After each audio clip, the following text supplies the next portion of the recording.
Next up is something that's very important, which is intellectual property. For a lot of companies, particularly innovation-related companies, the intellectual property is extremely important, and it's important that everybody has properly contributed their IP to the company, that the assignments have been signed. So in the due diligence process, what sometimes happens is you find out that maybe not everyone did actually sign the agreements. It may be that you didn't even have the right form, in which case you might need to get everybody to re-sign an appropriate proprietary information invention assignment agreement. Where things can get a little sticky is if you started to hire a lot of outsourcers.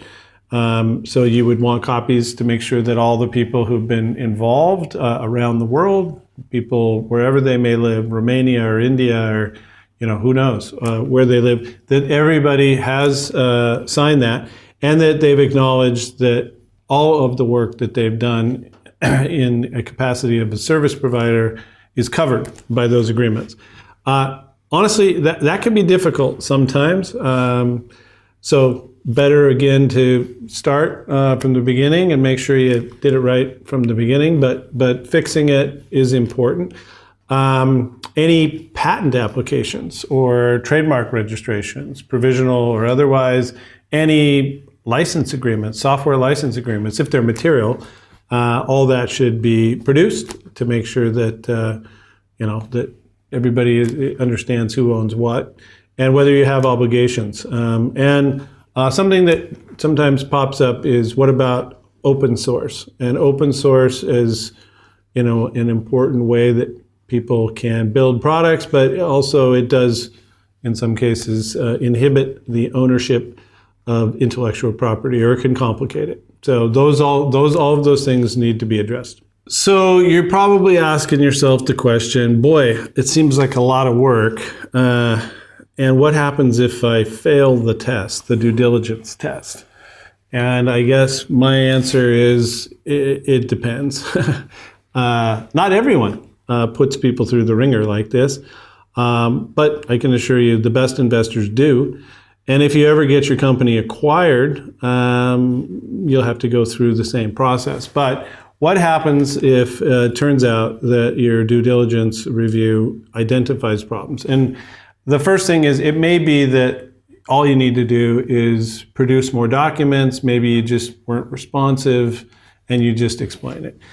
More likely, they probably will uncover some things, and so you're going to have to fix it. And then the question is, how do you fix it? We talked about you might need to go back to people and get people to confirm and sign agreements. That could be difficult because they may not work for your company anymore. Maybe they're not even friendly to the company. That's even more difficult. So it can be expensive. And I know from personal experience, people have paid me a lot of money to try and put the genie back in the bottle.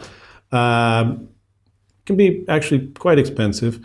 Having said all that, if you've disclosed this and everybody understands, hey, life is uncertain, there's always risk, then people may proceed with the deal.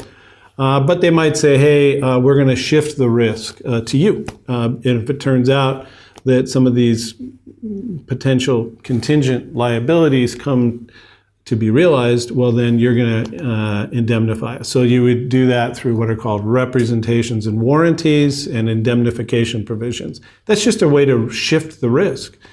If it never materializes, it's not a problem. If it does materialize, who pays? That's one way to do it. And sophisticated parties do this all the time.